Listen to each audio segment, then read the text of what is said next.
నమస్తే, welcome to ప్రజారెడ్డి news.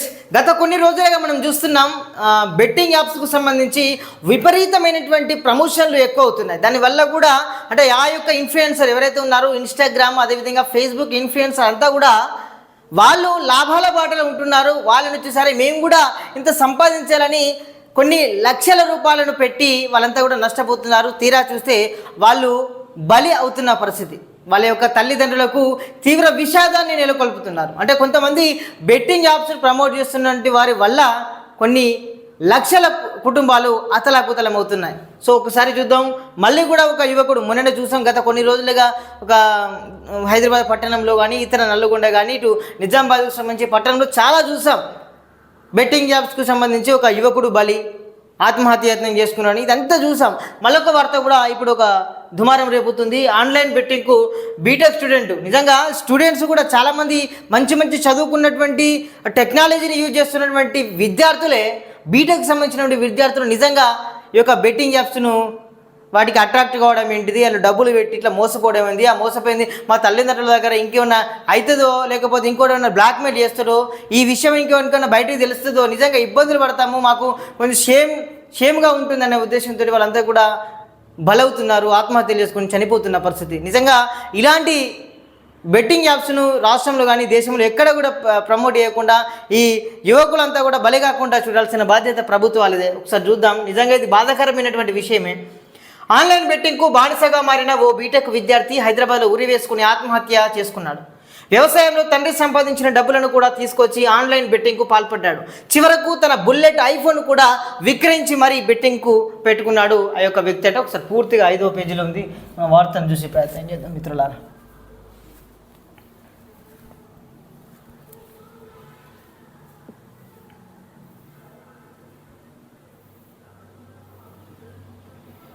Right.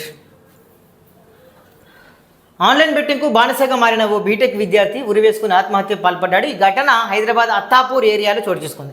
Jogulamba Gadwal జిల్లాకు చెందిన పవన్ తన ఫ్రెండ్స్ గౌతమ్ రోహిత్లతో కలిసి అత్తాపూర్లో నివసిస్తున్నాడు. కొంతకాలంగా ఆన్లైన్ బెట్టింగ్కు అలవాటు పడిన పవన్ స్నేహితులు, బంధువులు, కుటుంబ సభ్యుల వద్ద డబ్బులు తీసుకొని బెట్టింగ్ పెట్టాడు. వ్యవసాయంలో తండ్రి పెద్ద నరసింహులు సంపాదించినటువంటి డబ్బులను కూడా తీసుకొచ్చి ఆన్లైన్ బెట్టింగ్కు పాల్పడ్డాడు. అక్కడితో ఆగకుండా తన బుల్లెట్ బైక్ను ఐఫోన్ను కూడా విక్రయించి మరీ బెట్టింగ్ పెట్టాడు. ఆన్లైన్ బెట్టింగ్లో డబ్బులు రాకపోగా ఫ్రెండ్స్, బంధువుల వద్ద తీసుకున్న డబ్బులు కూడా పోగొట్టుకోవడంతో పవన్ మానసికంగా కుంగిపోయాడు. మనస్తాపంతో బుధవారం సాయంత్రం స్నేహితులు లేని సమయాన్ని చూసుకొని ఫ్యాన్కు ఉరేసుకొని పవన్ ఆత్మహత్య చేసుకున్నాడు. ఫ్రెండ్స్ ఇచ్చిన సమాచారం మేరకు పోలీసులు ఘటనా స్థలానికి చేరుకున్నారు. పోస్టుమార్టం నిమిత్తం మృతదేహాన్ని ఉస్మానియా ఆసుపత్రికి తరలించారు. అనంతరం కుటుంబ సభ్యులకు పవన్ మృతదేహాన్ని అందజేశారు. ఘటనపై కేసు నమోదు చేశారు పోలీసులు. దానికి సంబంధించి దర్యాప్తు చేస్తున్నటువంటి వార్తను మనం చూస్తున్నాం. నిజంగా ఇది ఒక బాధాకరమైనటువంటి, మరి పెద్ద బాధాకరమైనటువంటి విషయం. ఎందుకంటే ఈ యొక్క పవన్ లాంటి వ్యక్తులు చాలామంది చనిపోయారు ఈ యొక్క బెట్టింగ్ యాప్స్కు వాటికి అట్రాక్ట్ అయ్యి అది డబ్బులను స్నేహితుల దగ్గర, కుటుంబ సభ్యుల దగ్గర తీసుకొని వాళ్ళకు అంటే ఒక రకమైనటువంటి మానసిక వేదనకు గురైనటువంటి పరిస్థితి చాలామంది చోట్ల చూస్తున్నాం. మరి దీనిపైన ప్రభుత్వం కూడా కొంచెం నిఘా పెట్టాలి, పోలీస్ శాఖ కూడా మంచిగా పనిచేసి అంటే ఎవరైతే ఇన్ఫ్లుయెన్స్ ఉన్నారో వాళ్ళందరిపైన కూడా చర్యలు తీసుకోవాలి. ఎందుకంటే వాళ్ళు ఏదో వాళ్ళ కుటుంబాలే సంతోషంగా ఉంటాయి కావచ్చు, కానీ మిగతా వాళ్ళ వల్ల కొన్ని లక్షల కుటుంబాలు రోడ్డున పడుతున్న పరిస్థితి కూడా. దీన్ని ప్రభుత్వం ఒకసారి ఆలోచన చేయాల్సిన ఆవశ్యకత ఉంది. ఎందుకంటే ఈ పవన్ అనేటువంటి వ్యక్తి రైతు బిడ్డ. తన యొక్క తండ్రి రేయింబవళ్ళు కష్టపడితే, పగలనక రాత్రనక కష్టపడితే వచ్చినటువంటి డబ్బులను ఇతనికి ఇస్తే ఇతను మా కొడుకేదో చదువుకుంటున్నాడు, మా కొడుకేదో ప్రయోజకుడు అవుతుండు అని అతను అనుకుంటున్నాడు. కానీ వాళ్ళ కొడుకు అక్కడ బెట్టింగ్ యాప్స్కు ప్రమోట్ అయ్యి బెట్టింగ్ పెడుతూ కొన్ని లక్షల రూపాయలను కూడా లాస్ అవుతున్నటువంటి విషయం రైతుకు ఎందుకు తెలుస్తుంది? అలా మా కొడుకు కోసమే అని ఆ యొక్క తండ్రి యొక్క తపన పడేటువంటి బాధ అది ఈ ప్రతి ఒక్క తండ్రికి ఉంటుంది. మా కొడుకు మంచి ప్రయోజకుడు కావాలని వాళ్ళు అనుకుంటే ఇక్కడ అంటే ఇతని తప్పు కాదు, బెట్టింగ్ యాప్స్కు ప్రమోట్ చేయడంలో ఉన్నటువంటి వాళ్ళ తప్పు. వాళ్ళు ఏం చేస్తున్నారు, ఈ కోట్లు సంపాదిస్తున్నాం. కొంతమంది ఏం చేస్తున్నారంటే హైదరాబాదు నగరం నడిపొట్టున కూడా ట్రాఫిక్ పోతుంది, డబ్బులు చల్లుకుంటే అక్కడ ఉంటే జనమంతా కూడా పాతలాడి ఆ డబ్బులు తీసుకున్న పరిస్థితి మనం సోషల్ మీడియా చూసాం. వాళ్ళందరిపైన కూడా అంటే మామూలుగా చెప్పాలంటే వాళ్ళు ఎట్లున్నదో పరిస్థితి కొన్ని సంవత్సరాల క్రితం, కానీ ఇప్పుడేదో ప్రమోట్ చేస్తూ కొన్ని లక్షల రూపాయలు, కొన్ని కోట్ల రూపాయలు, కొన్ని కోట్ల విలువ చేసేటువంటి కార్లను కూడా కొనేటువంటి పరిస్థితి ఉంది. మరి ఎక్కడ పోతుంది? వాళ్ళ వల్ల వీళ్ళు బెట్టింగ్స్ వాళ్ళు ప్రమోట్ చేస్తున్నారు. వాళ్ళు పెట్టుకుంటే వాళ్ళు కూడా లాస్ అవుతారు. కానీ మేము లాస్ ఎందుకు? మేము ప్రమోట్ కావాలా, మేము సోషల్ మీడియాలో ట్రెండింగ్లో ఉన్నాము, మమ్మల్ని చూసి మా యొక్క ఫ్యాన్స్ వస్తారని. మీ యొక్క ఫ్యాన్స్, మీ ఫాలోవర్స్ ఎందుకు? వాళ్ళను లాస్ చేయడానికి. కానీ నేను ఫేమస్ చేసింది వాళ్ళు. అరే నీ దగ్గర ఏదో మంచి కంటెంట్ ఉండేది, యూస్ఫుల్ కంటెంట్ ఉండేది, కానీ ఆ కంటెంట్లో తొక్కలేదు. అక్కడ ఏదో రీల్స్ వాడేయడం, బూతు మాటలు మాట్లాడడం, అవి ఇవి చేయడం అయిపోతుంది. నువ్వు చేసే ఇన్ఫ్లుయెన్సర్ ఏంది? ప్రజలకు అవగాహన కల్పించేటువంటి రీల్స్ కానీ ఏదైనా చేసుకో. కానీ ఈ బెట్టింగ్ జాబ్స్ ప్రమోట్ చేస్తూ నిన్ను ఫాలో అయింది ఎందుకు వాళ్ళు? అరే ఈ మనం దగ్గర ఒక సెలబ్రిటీ అని మామూలుగా చెప్పాలంటే ఒక ఇన్ఫ్లుయెన్స్ దగ్గర మంచిగా ఉంది, ఒక ఇన్ఫర్మేషన్ ఉంది, దాన్ని గ్యాదర్ చేసుకొని మనం కూడా బాగుపడాలని చాలామంది యువత మిమ్మల్ని ఫాలో అవుతారు, సబ్స్క్రైబర్స్ ఉంటారు మీకు. కానీ మీరు చేసేది ఏంటిది?